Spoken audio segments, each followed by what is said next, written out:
Assalamualaikum warahmatullahi wabarakatuh. Tidak habis pikir ya dengan PBNU.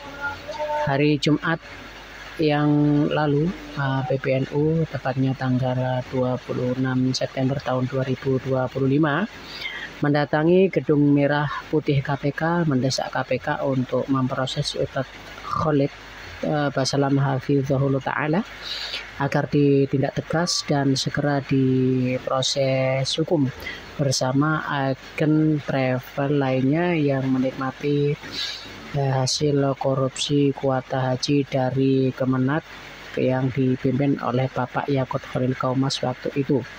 PBNU mengatakan bahwa pengembalian uang dari Ustadz Khalid itu lalu tidak menghilangkan kasus hukumnya. Padahal KPK sendiri menyatakan bahwa Ustadz Khalid tidak bersalah dalam kasus ini, dan kita juga mengetahui bahwa Ustadz Khalid tercatat sebagai jamaah travel PT Muhibah dan uang itu diminta KPK sebagai barang bukti pemerasan yang dilakukan oleh PT Muhibah sebagai oknum dari Kemenak yang menawarkan dan juga menjual kuota hasil khusus tersebut kepada Ustadz Khalid dan jamaah dari Ufutur yang beralih ke PT Muhibah. Sebelumnya ternyata atau tepatnya hari Senin ya tanggal 15 September 2025 KPK memanggil PBNU yaitu bagian lembaga perekonomian pengurus besar Nahdlatul Ulama atau LPPBNU yang dijabat oleh Bapak Zainal Abidin sebagai sekretaris ini mangkir dari pemanggilan yang dilakukan oleh KPK, dan ini tidak selaras dengan pernyataan PBNU yang katanya itu adalah mendukung kerja KPK untuk mengungkap kasus ini. Di lain waktu PBNU mendesak KPK untuk memproses hukum Ustadz Khalid, tapi di lain waktu malah PBNU mangkir dari pemanggilan yang dilakukan oleh KPK. Apa ini yang dinamakan dukungan kepada KPK? Atau ada maksud tersembunyi di balik apa yang dilakukan oleh PBNU tersebut? Allahu a'lam bishawab ya, hanya merekalah yang tahu. Berikut adalah beritanya dari laman berita online cpnn.com.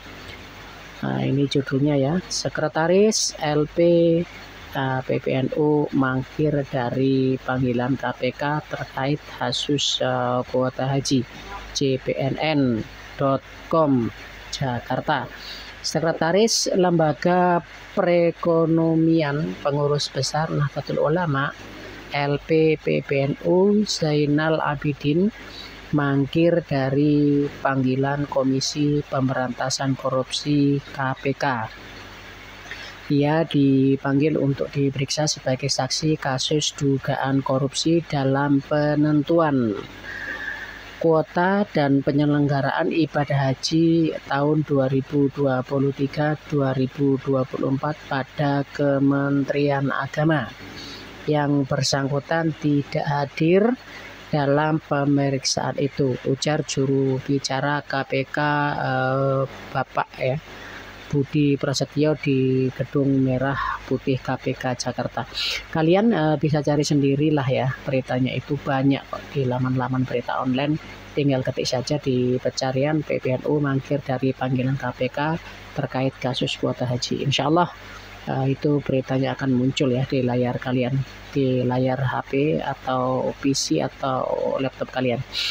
Tingkah LPPBNU ini mengingatkan kita tentang juga makernya Menteri Agama Bapak Yakut Khalil Kaumas waktu itu untuk hadir di Pansus Angket Kuota Haji DPR sampai akhirnya pansusnya dibubarkan dan Gus Yakut sendiri ini pergi ke luar negeri untuk kunjungan kerja sampai jabatannya sebagai menteri habis dan digantikan oleh Menteri Agama yang baru yaitu Bapak Nasyirudin Umar.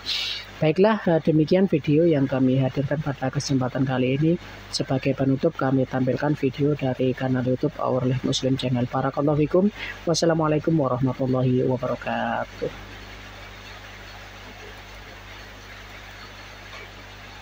Dan yang kita soroti dalam pembahasan ini mangkirnya LP PBNU Zainal Abidin dari panggilan KPK. Ya, kan PBNU sudah mendesak KPK supaya cepat ditentukan siapa tersangkanya. Lah ini KPK kerja saja nggak didukung sama PBNU. Ya. Harusnya kan kalau mau cepat ditentukan tersangkanya, kalau dipanggil ya langsung, ya jangan mangkir. Ini mendesak KPK supaya tersangkanya cepat ditentukan, tapi mereka mangkir ketika dipanggil KPK. Ini mungkin ngikuti jejak pendahulunya, ya, Pak Menteri Agama.